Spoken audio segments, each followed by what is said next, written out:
I'm coming to you on a Sunday, June 20th, 2021.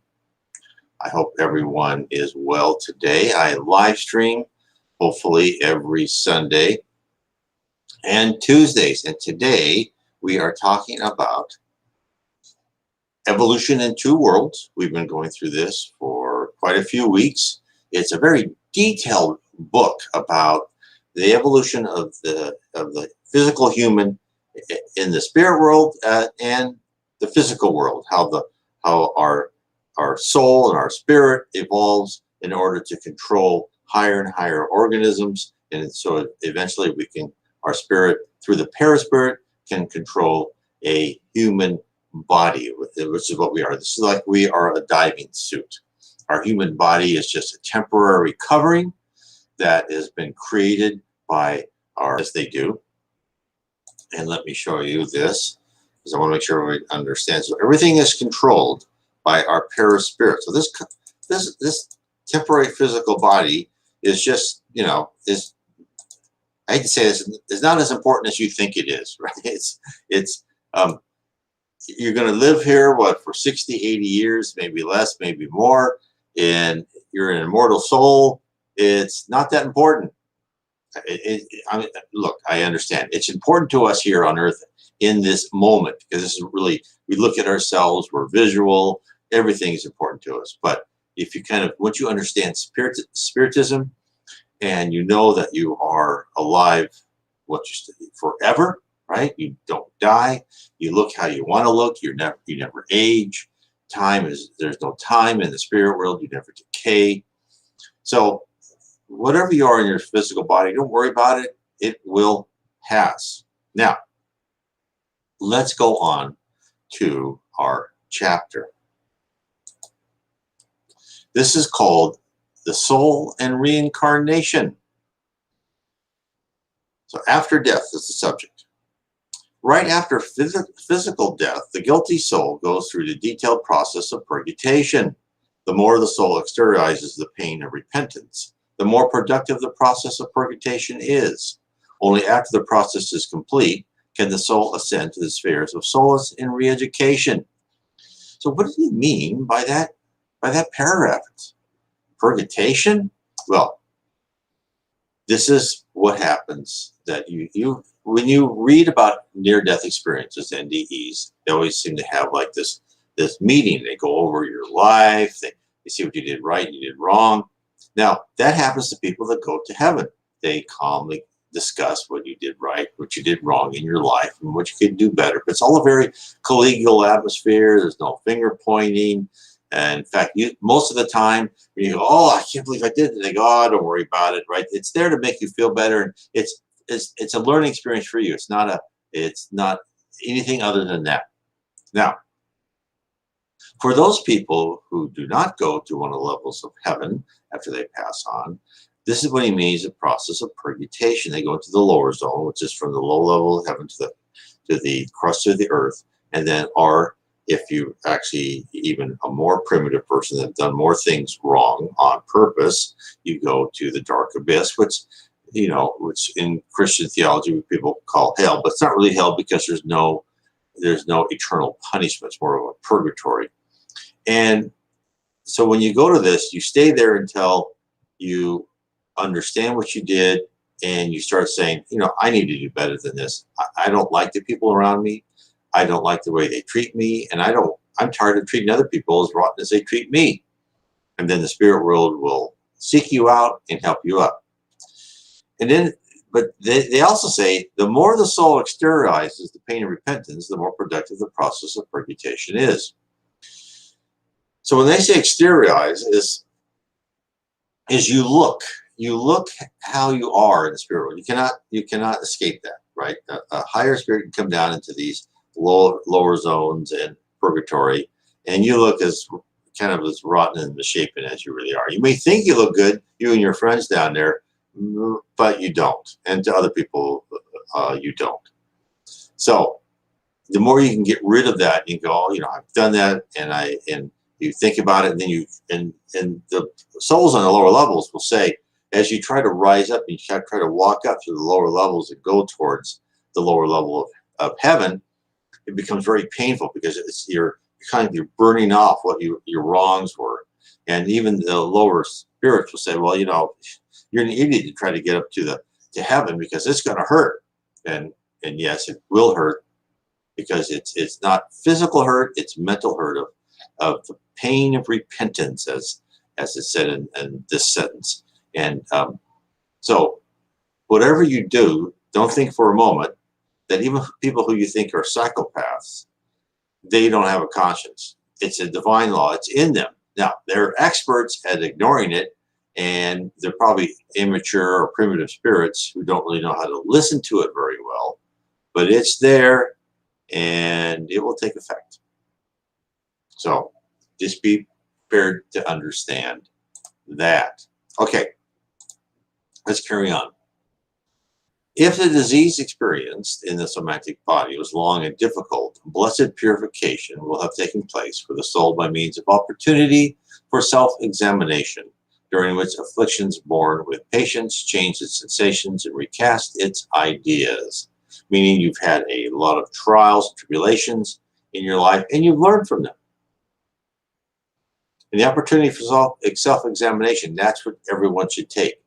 When something bad happens to you, or someone betrays you, or your significant other is like horrible, then the main thing is don't blame that person. Just say, God bless you, you're out of my life. Think about what they did to you and how you would never want to do that to anybody else. Forgive them, because they were there. They were a stimuli given to you for the purpose of your education, of your edification. To tell you, hey, by the way, in the past life, this is what you did to somebody else. How does that feel? That's what you're supposed to learn. And this is the answer I give to people of when they go, well, how do I know what I did? How do I know to improve? Because I don't know what I did wrong in my past life. You don't need to know. If you want to know what you did wrong in your past life, analyze your trials and tribulation in this life. And what people have done to you is what you have done wrong in your previous life. Not exactly, but generally so. That's how you know what you've done wrong in your past life. I remember I talked to this one guy, and he said he had a past life regression. And he was a lot of times he was like an American Indian. And he saw parts, visions where he'd go, they were being attacked, and he would, be in a battle scene, he'd be shot by an arrow. Another time he was a woman, and he had a baby, and he was, trying to cross over a creek to get away. And of course, then he was shot and killed. And he goes, I just kept seeing myself killed all the time. And I go, well, I said, well, you know why you saw that? He goes, no, why? He goes, because you probably weren't given the gift of visions when you killed somebody, but you're given the gift of visions of payback. So know that in previous lives, you had a lot of violence and gave out. And now in your past life, you've been paying for it. And it's, could be difficult. And, I've seen the same thing. Now, I haven't had a past life, what they were called obsession, but I've had in medium meetings and mediums tell me about my past lives. And I've done really bad things. And in fact, one time I was in this healing center, and Chico, who's since passed, actually was this year, what a wonderful guy. And he's told me he's known me before. And he known me, we were both in Germany. And then, like the last time I saw him before he died, he looked at me, smiled, and he hit me on the shoulder. And he goes, "You killed a lot of people." I go, "Oh," I said, "Oh my heavens! I hope this wasn't recent, because I have a lot to pay for." So I mean, that's why look, if you have a past life regression, don't expect to see yourself as Prince Valiant or Mother Teresa. You're gonna most probably see yourself doing things that were pretty mundane are not so good.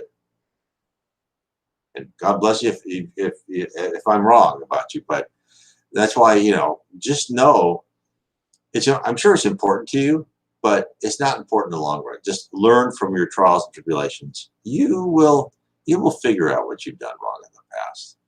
Okay. Let me carry on.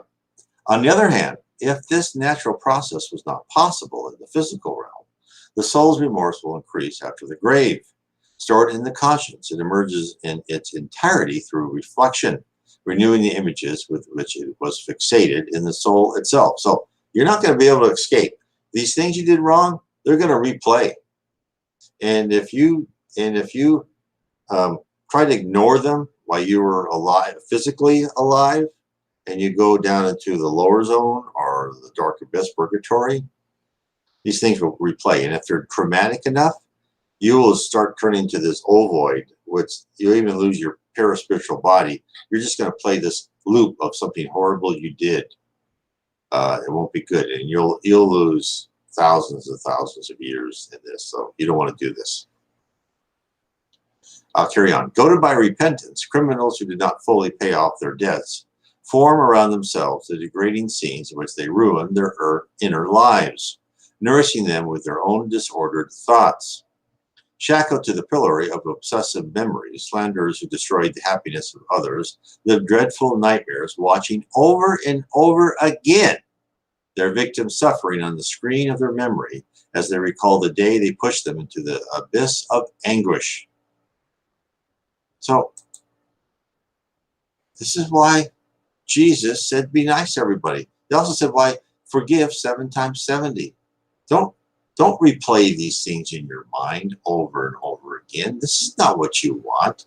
Forgive everybody. Everyone is just a soul in progress. We're just a spirit in progress. We're like kindergartners that will steal a toy from someone because we wanted it, not thinking about that other person, because we're not civilized yet, right? Parents have to say, nah, you can't do that. And if we do it again, okay, stand in the corner. Of course, that kindergartner will cry, or 4-year-old or whatever, and think you are the worst person on earth to be so terrible to them. It's the same way we are on earth. Oh my God, I can't believe this happened to me. Well, it's happened for a reason, because you needed to learn a lesson. So if you want a better life, next life, and of course everybody does, don't do bad things.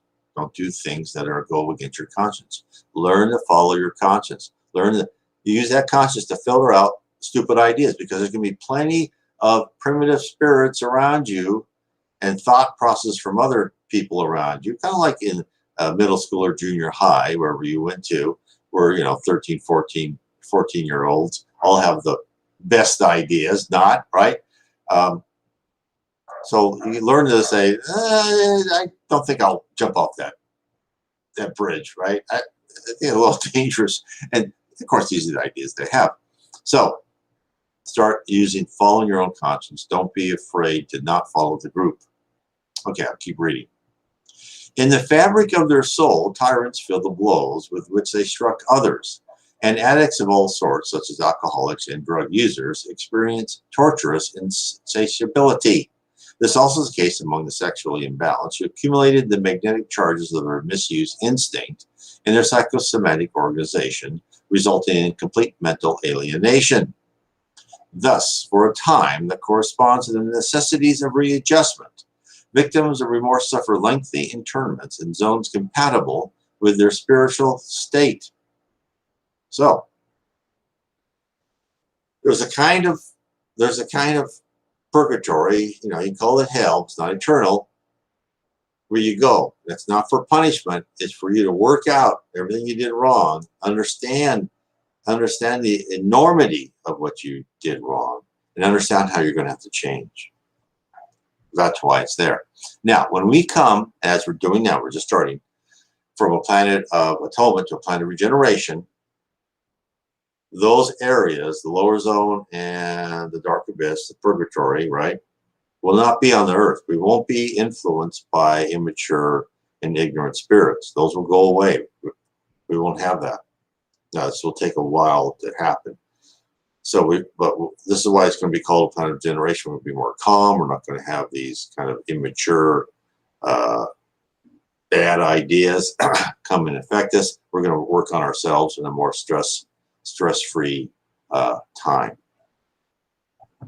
Okay, the concept of hell. Oh, before I forget, this is why us going from a planet of atonement to planet of regeneration, or as a lot of Christian groups like this new era, right? This new era of spiritual awakeness and other spirituality groups, they call it different names, but it's really a whole new era of people awakening to the spirit world. That's why it's being fought so much by the powers of darkness, because they know, you're going to be out, right? This is the apocalypse. This is the apocalypse, not played on a dimension that we can see. We're not going to see the apocalypse. It will just be this gradual evolution, but there will be an apocalypse, right? You'll be in the spirit world. Now, it's not going to happen right now. We're just starting the process to get there. But eventually, the immature spirits who refuse to look up to the light will be sent off, to the chaff from the wheat, right? Wheat is just, they'll be sent. They're gone to other places. That won't be nice. But that's what, it's all going to be for the edification, not to punish. Okay, next is the concept of hell. From this point of view, the hell of the various religions really do exist, but as a controlling agent for moral balance in the realms of the spirit, just as penitentiaries and hospitals on earth function as retorts for recovery and assistance. Beyond the grave, however, the purifying location itself holds the agents of repression and healing, because there, hardened consciousness congregate with infirm consciousness in communion that is painful but necessary, where evil is confronted by evil itself, so that by the discarnate spirit seeking itself reflected in others who are like it, it itself abates the destructive behavior that is consuming it.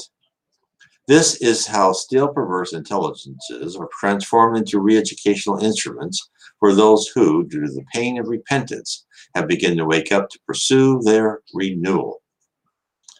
Therefore, hell in the spiritual climate of the various nations of the planet can be seen as a vast prison hospital where all the illnesses cataloged in common pathology can be diagnosed, in addition to many others that are still unknown to humankind, and which are not actually caused or sustained by microbial fauna in the physical environment, but caused by profound dysfunctions in the spiritual body, and often nourished by thought forms in tormented imbalance. Thought forms classified as mental larvae with an extreme corrosive and hallucinatory power, despite their fleeting duration, are in the framework of unfortunate ideas recapitulated over a vast period of time.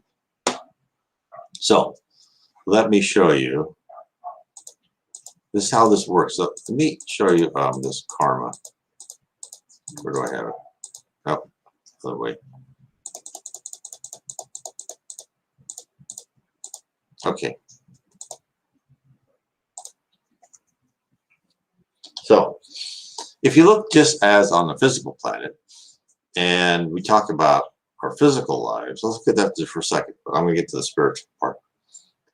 Your previous life is recorded, everything in detail, every thought, everything. And then so the results from your previous life decide and determine what's going to happen in your life you're living right now.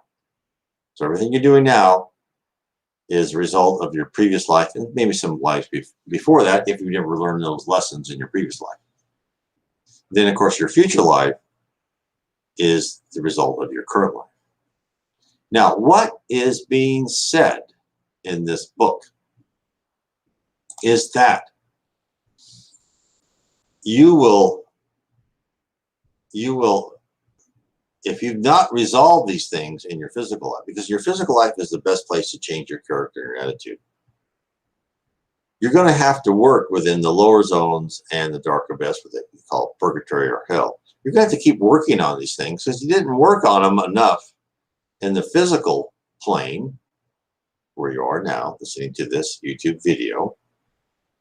And therefore, you're going to have to keep going, right? You're not going to graduate to heaven because you haven't fixed, you haven't, or removed or modified, whatever you want to say, these primitive emotions, which you let guide your life: selfishness, pride, thirst for revenge.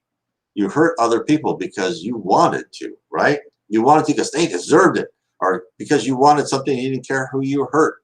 Well, if you did that, then you're going to a not a nice place. And then in the spirit world, which is, it's harder to transform yourself. It's possible. It just takes longer, is what they say. Then you have to transform yourself into these lower zones that are not nice places. Let me read this next section. The seeds of destiny. In these places of rectifying sufferings, the indebted spirit rids itself of its burden, cleansing itself of the most degrading elements. However, as soon as the first signs of positive renewal for the good appears, it perceives the assistance from the higher realms, which through countless agents support the work of divine light in places where ignorance and cruelty roam about in the darkness. So you're in these places, and like on Tuesday nights, I've been talking about, you know, this purgatory and how real it is. And you can look at that and on my look through the playlist, and it will go through playlists where I go through these other books. And you know, it's not a nice place, and you finally find out that I don't want to be with all these cruel and ignorant people. I want to go higher. And of course, and then as soon as it hears these thoughts from you, it will send people to help you out. Carry on. Like a patient who has been moved to another ward due to encouraging signs of convalescence, the debtor spirit enjoys enough serenity to evaluate the debts it assumed during its most recent incarnation. It weighs the wrongs and suffering it caused and still accuses itself because it cannot forgive itself for wasting the opportunities it received in the world regarding its elevation and enlightenment. So that is, so you're your own worst judge. Now I have a question. Let me show it. So the question is, do you have an email for contact? So what I would say is, I don't like to publicly put my email out there because it gets grabbed by all these email things. So if you can go to my website, my blog, I should say, nwspiritism.com. I'll put it right here. And there's a About Me section on the right-hand navigation. And then put in your send me a message and put in your email. And then I'll send you my email. And I'll send you an entry back. You'll have my email. And then if you ever want to get a hold of me, we can arrange to talk by WhatsApp or Skype. So for anybody out there, you're always welcome. I talk to quite a few people. What happens is they send me an email. We email back and forth sometimes, and they want to talk. I'll send them. We'll make an appointment, whatever time zone we are. We'll find an hour for us, and then either through WhatsApp or Skype. I have both right now. We can talk. So I hope that helps. Okay, let me go back. Let me carry on. Now, where was I? Yes. So it was in, like a patient has been moved to another ward. It weighs the wrongs and sufferings it caused and still accuses itself because it cannot forgive itself. So your conscience is stronger than you think. That's why you want to resolve all of these things before you leave this stage. Much better. I wish I'd known this much earlier in life, because I did a lot of things that I regret. Quite often, the spirit attends illustrious schools in the spirit world to acquire higher notions about life, advance its learning, perfect its impulses, and carry out valuable activities, thus increasing its credits. However, even when its victims have already overcome the results of their injuries. Let me stop there just for a second. They say quite often the spirit attends illustrious schools in the spirit world to acquire higher notions about life. So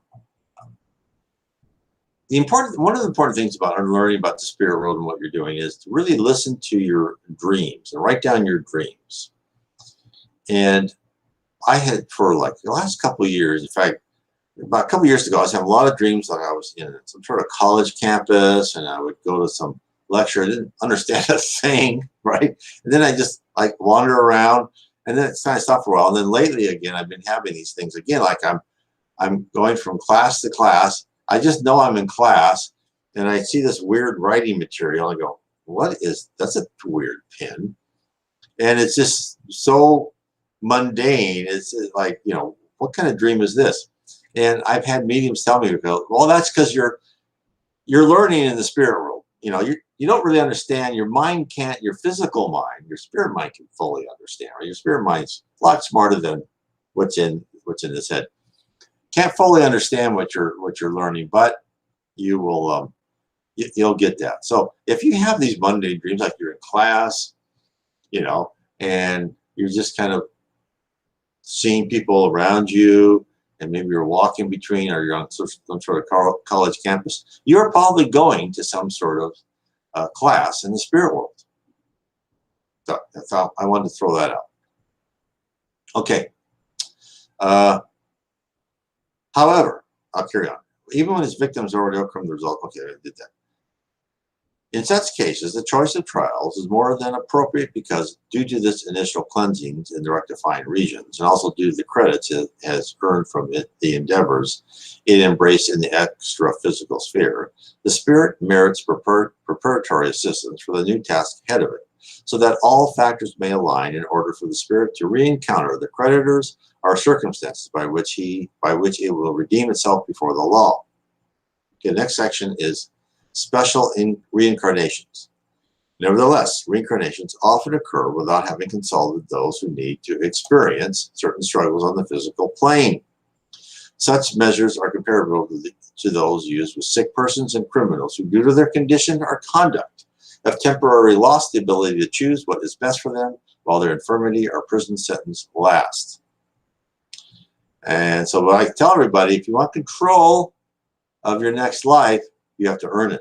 You have to go into some level, either like in a special place within the lower zone, which you're in an outpost with heavenly spirits helping you learn something, or in heaven itself. Then you'll be able to talk with other spirits and help plan out your next life. But if you're down in the dark abyss in purgatory, you don't have much say. They're going to put you where it's best for you. Now, and this is important too. Now, especially in this time where we're seeing a lot of evil influence, right? And a lot of people, they have this Satan worship, and people say that, well, Satan is as powerful as God, and no one in the lower zone, no demons, and there's no such thing as the devil in the spiritism sense. But there are spirits who've been there for thousands of years and who aren't nice people. And they want to slow down the progress of Earth, right? They have nothing to do with the reincarnation.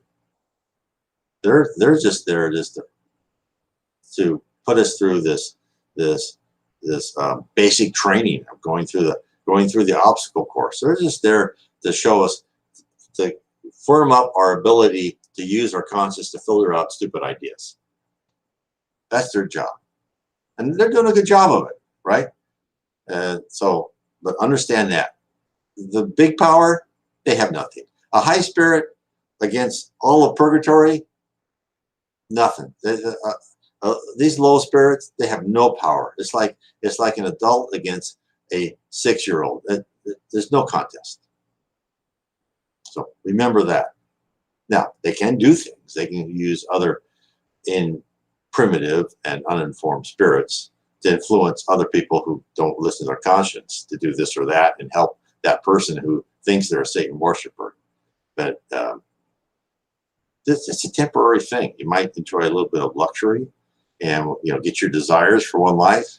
What is that in the scheme of things when you really want to rise up in the spiritual hierarchy? It's nothing. In fact, it's making you regress instead of progress. Okay, or progress.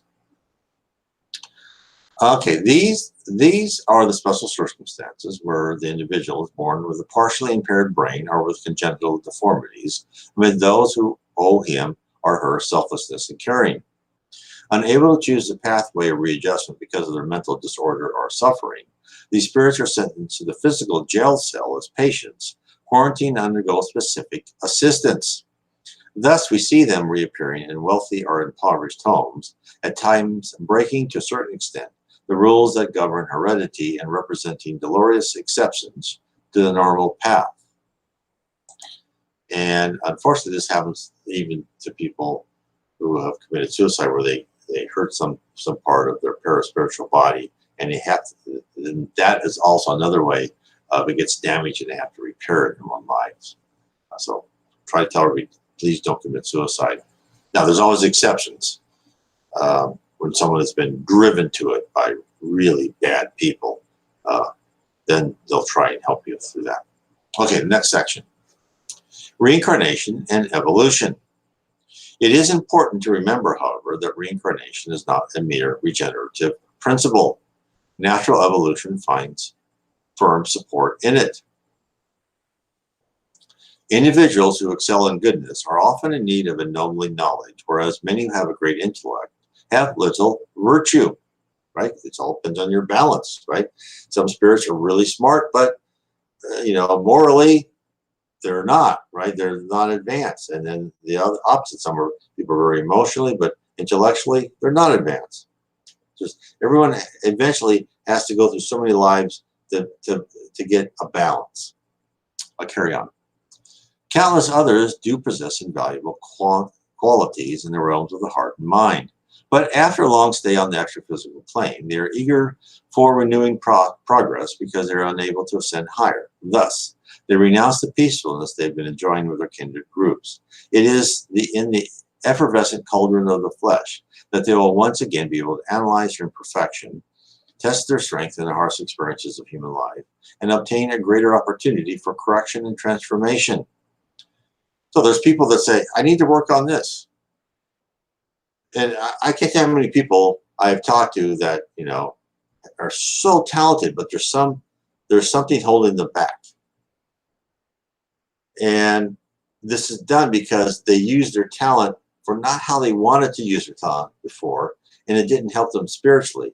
So most probably they worked with the counselors in heaven and said, okay, if I was like this great singer and I came back to earth again and I still had that talent, I wouldn't, I'd become a great singer, wealthy, but then I wouldn't grow as a person. I'd still be the same not nice person to other people, and I wouldn't grow spiritually. So there's something that's going to stop them from doing that, right? Toulouse-Lautrec, a great painter. Well, they made him a little bit deformed, right? Remember his legs, because I think his parents were first cousins. But again, even then he still became a great painter because he was just probably so smart. But so some people can even go beyond that, but they'll do that. They'll give them imperfections.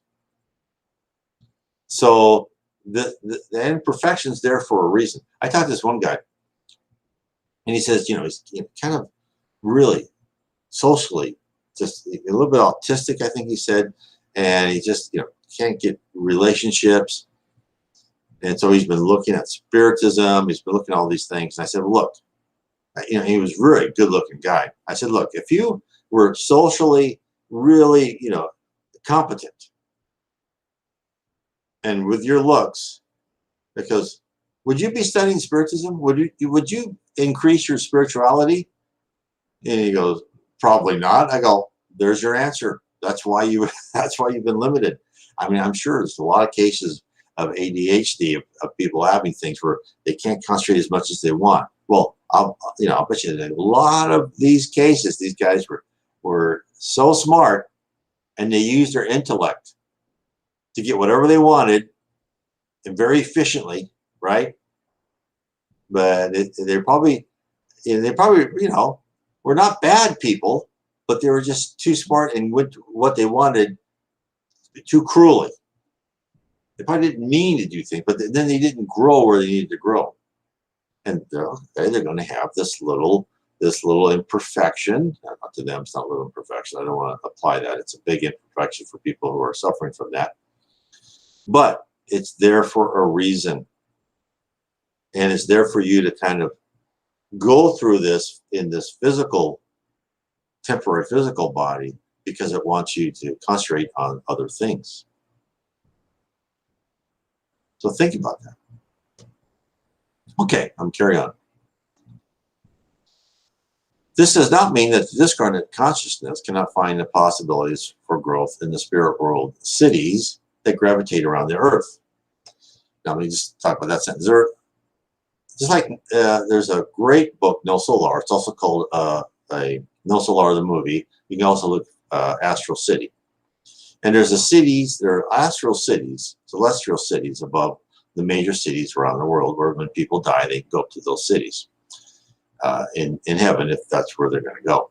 And so you can also study there. There's universities. I have it a lot in my book. Let me get that book here. Put this one down. Spirits and Spirit Universe, where they talk about spiritual cities. They're all there. I mean, if you think you're going to go to heaven and play the harp and rest all the time, of course, now in the spirits book, they say, if that was the case, it would be hell, because you'd be bored with that. No, you go there, you're educated, you have work to do. And I talked about exactly what he's saying, that there's in the spiritual cities, there's learning, there's studies. In fact, I was talking about dreams, and it's all there in my book, Spirit and the Spirit Universe. You go there, in each level of heaven has groups of cities, and you go into one course of study. You go to different cities within that level. You go to the higher and higher universities, let's say, call them. And then when you graduate, now there's not like a time, not like summer and fall semesters. No, you work, you do tasks, you come to Earth, you do things, and then you have to have intellectual knowledge, and you also have to up your emotional and your spiritual IQ. Calm, loving, have that love in your heart. You have to be balanced, and then you're raised up another level and go higher and higher. It goes on forever as far as spirits say. Everyone has different numbering systems for levels around the earth. The spirits in the book that talked to Reverend G. Allen said there's 10 levels. Some people there's 7 levels, all the different levels of heaven. But the fact is that there are distinct points. Now, what's the difference between a level? When you graduate from one level to another, you don't just get a piece of paper saying, hey, you're ready for level 4. No, you become transformed. You become less matter and more energy. Your ratio of energy to matter becomes higher. And therefore, when you become brighter, because you're more energy and your amount of love, and there's love permeating the whole environment of the spirit world, it reflects and you look fuzzy. So if you're from level 5 and you come down to level 4, you can look fuzzy to that person, now, unless you consciously try and make yourself more dense to fit in. And that's why a lot of people with near-death experiences see angels, because they're bright, they can barely see their face. But if they're on the same level as that angel, they look normal. So angels are us, just as demons and people call devils, they're us too, but in a more primitive form. Okay, that's the question. The Renaissance world. Okay, question is, hi, I have a question. In Spiritism, can you relive your life with different outcomes? A form of reincarnation by coming back to the life you just lived. And the answer, I believe, is no. Everything I've read, and people have asked me about this, they say, can you live parallel lives? Can you live all your lives at the same time? And that's not how the spirit world wants us to grow. And it's a good question, because really, it's kind of like playing a game and get to a point, then you get dead, right? You get killed, and you go back where you were, and you just keep playing the game until you know how to get through it. And don't we wish we could all do that? So no, you're gonna just have another life and you'll talk with different trials and tribulations, but you won't. It's not like you're starting from zero, right? When you go to your next life, you retain things. You retain your conscience, right, which is built up over time, and your instincts. And therefore, let's say in your last life, you drank yourself to death. Well, in your next life, it's like, it's like, I'm not touching alcohol. Because like my wife and I, neither one of us, we drink socially every so often, but we don't drink hardly anything. And neither of us ever smoked. Now, this is not because I'm just a, different guy, never like that. I think it's because in my previous lives, I made I made those mistakes, those bad decisions. And that instinct of saying, I'm not going to go there, stayed with me. That's what will stay with you. Spirits do not retrogress. Spirits do not go back. They retain all these things. So that's my answer for that. Now there's another good question. Now, okay, this I want to come back as George Clooney. So, do you really? Because if you come back, let's say you come back as a really handsome person with talent, or a beautiful woman, and actually a beautiful woman's even more dangerous, right? Let's talk about a woman first of all. You want to come back as some gorgeous woman. Then you have all these advantages, and you're given too much, and it can stunt your spiritual growth. So if you can handle it, now it could be a test. It's like being rich. It's like I want to come and be rich. Well, that's it. The spirits book tell us that's the hardest test, because everyone's kissing up to you, and you have all these opportunities to be mean to people because they'll still kiss up to you, right? So they're dangerous. So be careful what you wish for. Let me get another one here. Oh, so okay. So yes, Anthony Picker explains it that way. And he goes, oops, no, I'm sorry. So we remember. Yes, you remember. You may not remember. It's more like you have an instinct. You don't remember specifically, although some people may do, right? But you have this instinct. So of what you've done in the past and how to stay out of it. So hopefully that will help a lot. Okay, those are excellent questions. I love people asking me questions. Okay, let me get back to where I was at. Okay, other modalities of study and work that are due, in fact, ensure new means of evolution. However, only a very small percentage of individuals acquire access to these higher realms after death. Now, it's a very small percentage of individuals. Chico said there's like 30% of people will go to heaven after death. Oh, well, another question. Maybe that's why Mackenzie Scott gave money to charity. Well, I mean, people try to help, and that's a good thing to give money to charity. But it's also easy, and the spirit world would rather have you give money to charity is good, but also is to really be charitable, be a nice person, and work on your personality. That's the more important. Okay, I'll carry on. So, yeah, I said like there's a small percentage. Well, it's about 30%.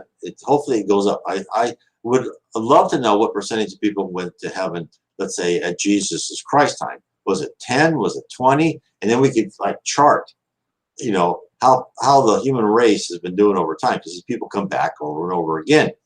And if the spirit books tell us that we'll really be, planet regeneration, I may not be, but really start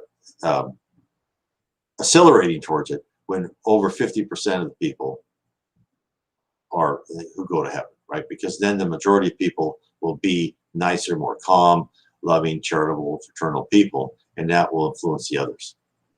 Right now, a little bit the opposite. I mean, look at modern culture. It's not influencing you very nicely. That's why I tell everybody, turn off the TV, don't watch news, don't watch any of that. They're all there to get you emotionally involved. Okay, let's carry on. The overwhelming majority are still tied to the ideologies, races and homelands and accomplishments, families and homes of the physical world.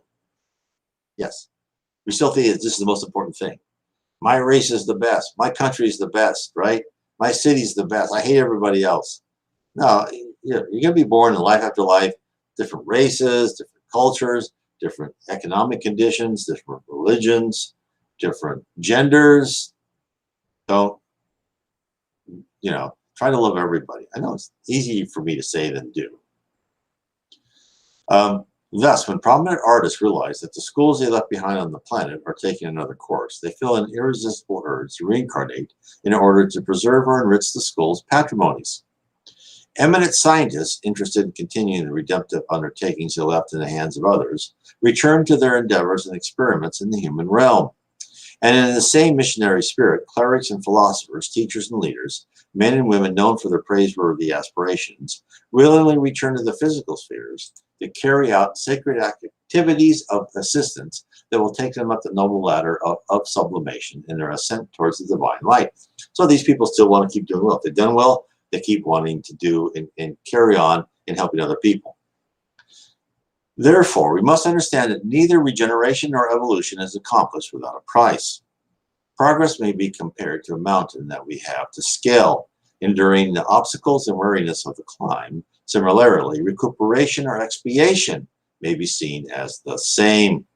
Duly recapitulated ascent involving the obstacles, traps, mirages, and briars we create for ourselves.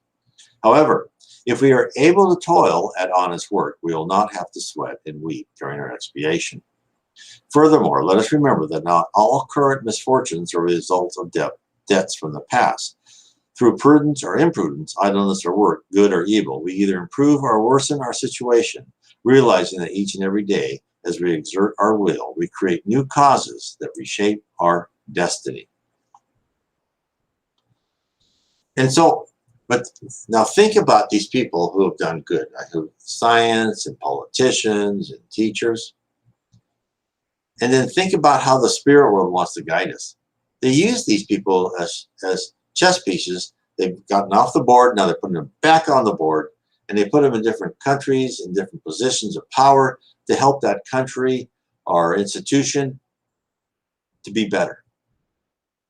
That's how the spirit will guide the earth, right? Think about that, how powerful that is. Okay, next section. The particularities of reincarnation. One may rightly ask if there is an invariable technique involved in the process of reincarnation. This is like asking if the process of death is the same for everyone. Despite the fact that birth and death seem the same for everybody, each reincarnating spirit presents essential particularities as it takes on a new body in the physical sphere. Just as each individual displays different characteristics when he or she surrenders to the liberating processes of death. High-order spirits have a subtle connection with the material mind that is offering them shelter and thus can nearly always shape, often with the collaboration of instructors from the greater world, the body in which they will continue their future experiences, intervening in the essential chromosomes in the light of tasks they need to carry out. Do you remember that? In fact, it's been said, and I talk about this in my book, is if you're going to come back as this wonderful surgeon, right, this physician, this doctor who's going to really help other people, you're going to have a set of parents with a pretty good set of DNA, but then that DNA is also even going to be further modified by either your mind or other spirit assistances and say, okay, we're going to make this guy with, nerves of steel and calmness, right? And we're going to increase these talents in this person.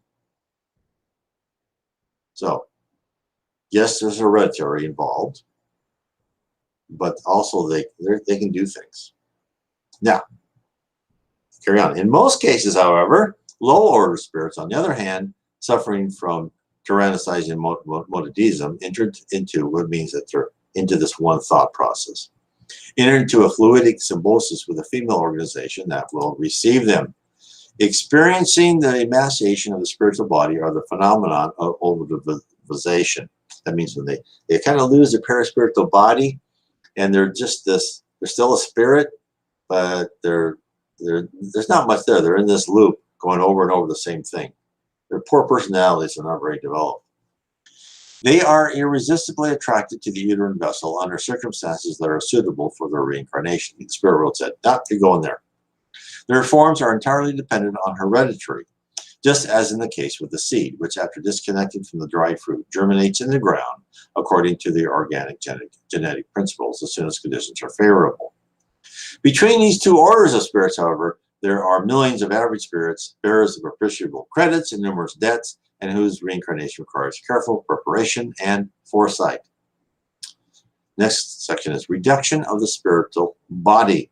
Thus, institutions for anatomical sculpting operate in the spirit realm, chiseling diverse forms in order to guide the charts or preconfigurations of the endeavor that reincarnating spirits will be responsible for later on. Bodies, limbs, organs, fibers, and cells are sketched out and studied there before earthly rematerialization even begins. Because in cases where the soul oscillates between merit and demerit, reincarnation remains under the auspices of the authorities and servants of spiritual justice, who mete out resources to each student of spiritual growth according to the edifying task included in his or her curriculum. Now, in one of the books by Andre Luis, it starts with No Solar. I recommend you get that one first. They talk about a reincarnation pavilion. And he's there, and his book's wonderful because he goes to all these different places and he asks these spirit leaders, they tell him how these things work. And they're looking at a body, and it shows all the internal organs, and it shows you what it looks like externally. And this woman's there looking at her body, and she goes, nah, you're making me too beautiful. I don't want to be too beautiful.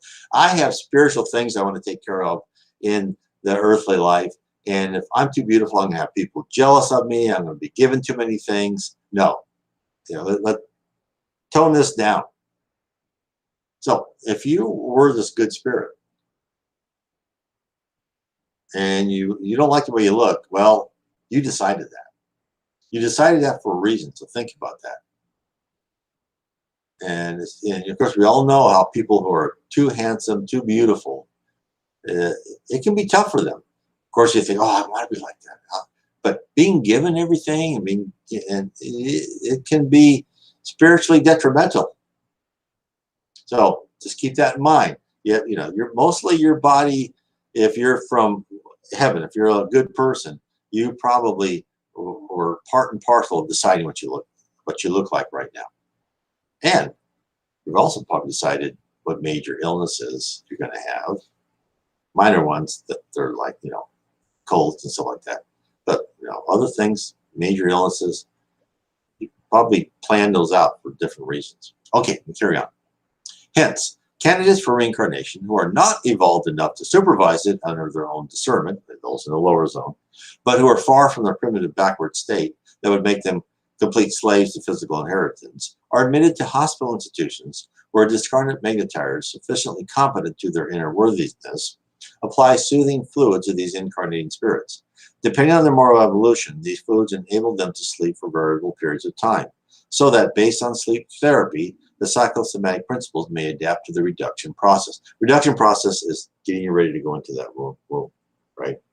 Because that spirit, Andre Luis actually kind of described it, the spirit kind of puts it into a mollusk, right? And it wraps it around the mother, and then just gets smaller and smaller and smaller until it's in that fertilized egg. Pretty cool. Consequently, they return to the human cradle under specific conditions, in turn in a new body like a worker possessing virtues and defects, to whom a new work uniform and a new opportunity is given. That's exactly what he said. This is a work uniform, this physical body. The physical body. Providing wisdom, provident wisdom, brings father and mother, race and homeland, home and blood kin together, so that the reincarnating spirit does not lack the means it needs to succeed in its new endeavor. In possession of experiences acquired in the past, which emerge in the form of tendencies and impulses, the spirit receives a completely new physical body and temporary, but not complete forgetfulness of former lifetimes. In this body, it will face favorable or unfavorable conditions, circumstances on the pathway it must travel to proceed on its noble task, or to rectify the lessons in which it failed. According to these guidelines, it will not always be normally integrated into a situation in which its mental life and somatic field are aligned in ideal synergy, meaning things may not be as good as you wish. You may be given tough situations.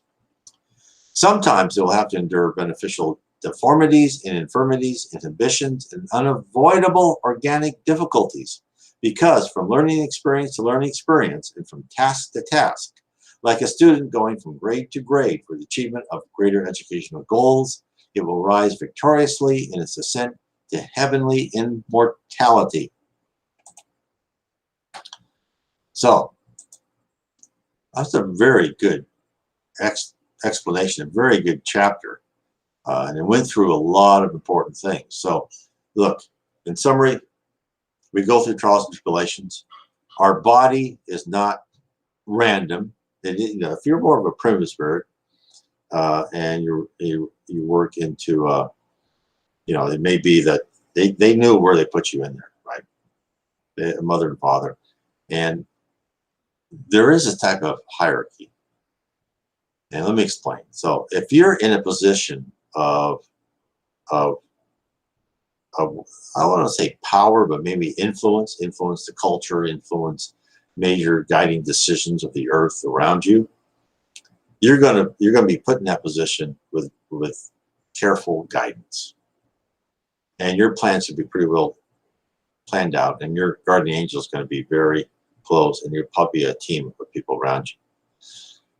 I remember one time I was at work and we had a talk by the ex-prime minister of Britain, and his name just went on my mind, Tony Blair. And I was sitting like the second seat from the front. And I have the ability to kind of feel when spirits are around me. I'm not a medium or anything, but I can feel like the tingling in my arms. And I didn't feel anything. I was just, the first person came up, introduced him, and then he walked on stage. I could feel spirits surrounding this guy. This guy was not without his retinue of guidance.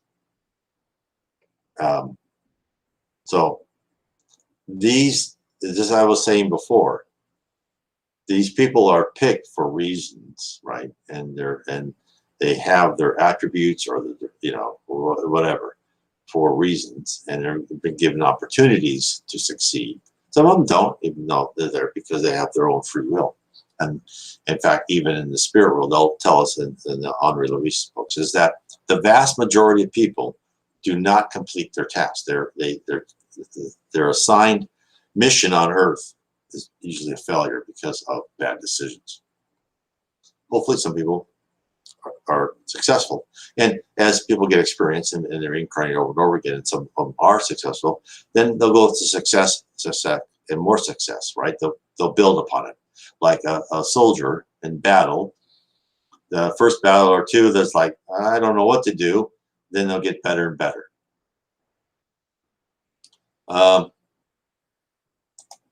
Yeah, so here's, I sense dark entities around my parents. I don't know how your parents are, but yeah, I mean, I hear you, and it could be they're trying to influence. And yeah, they never, and the guy says, yeah, because they never smile or laugh, right? And yeah, that's and you may be that person who was sent to help them.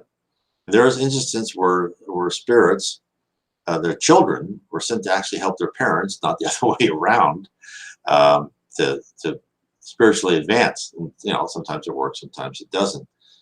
So yeah, there's a lot of different situations on that. And if you sense that, I believe that. I think that's real. And you can help them maybe introduce spiritism or spirituality and tell them they need to kind of lift their eyes up. But if they're completely caught into materialism, it's tough. But all you can do is try, and if it doesn't work, it doesn't work. You've made at least a try. Yeah, you're the black sheep too. Yeah, you might be the white sheep in amongst, but it's hard to know. You're probably your past life, and you look, most probably you've had a relationship with this whole family, and they don't take me seriously, is what Glow Green said. Yeah, you've had a relationship with this whole family. And there's a dynamic there that you do not know the root cause of. and either, maybe you're there to help, or you're just there to be nice to each other, because remember, the spirit world does not like unresolved conflicts. If you have, someone you hate or something like that, you might be born into the same family. It's happened. Where someone did something bad to someone, and then they, these two guys were born as brothers. Or one guy and was just in love with this woman who was a married woman, and he tried to take her away from her husband, and she's like, no. But he was obsessed with her. Well, he might be born as her son, so he can learn the concept of motherly love, right? Instead of just this desire. So there's all sorts of things that happen, and who knows? It's interesting. All you can do is try to be nice and kind of be a light of love and charity and fraternity for people at these times. Okay, well, I'm really happy people asked me as many questions as they did. Feel free. Please hit the like button, subscribe. Oh, wait, I want to show this. A psychic told me my karma is with my mom. Yeah, so there was some connection. So when they say karma, mean there's some connection between you and some past life. And so there's a reason. And your relationship with your mom, who knows? In fact, that's why sometimes in a family, let's say I want to talk about this, like a son who tried to take this woman away, right? And then he's born as her son. Well, sometimes the son could say, he never liked his father, but always loved his mother, right? And that's because that past karmic connection, or vice versa. The daughter who tried to take away the husband of another woman, she was born as their daughter, but she hated her mother, but always loved her father, right? But at least it's a fatherly love, daughterly love. But you see these dynamics within a family. There's reasons. There's reasons for these. So yeah, so there's something going on there. Okay. I'm past my time. So again, thank you, everyone. Please subscribe. Please share this video if you like. And go to my site, nwspiritism.com. And for those interested in Spiritism, who haven't done this yet, I have, let me bring this up before I get out. Oh, wrong way. I was doing the wrong way here. I have Spiritism 101, the third revelation, and that is in PDF. So it doesn't cost you anything. Of course, I have it in Kindle, paperback, and in Audible form, but it's downloadable in PDF. I also have the